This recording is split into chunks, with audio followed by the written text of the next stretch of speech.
Bos indicus por Bos taurus, razas sintéticas.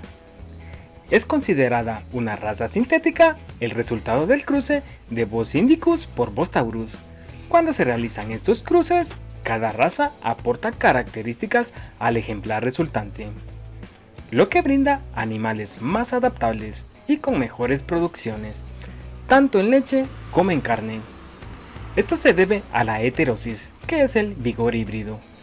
En resumen, las razas sintéticas son las que asimilamos como puras, pero que están compuestas por sangre de dos razas diferentes y brindan las ventajas a los ganaderos de mejoras en producciones, tanto cárnicas y lecheras.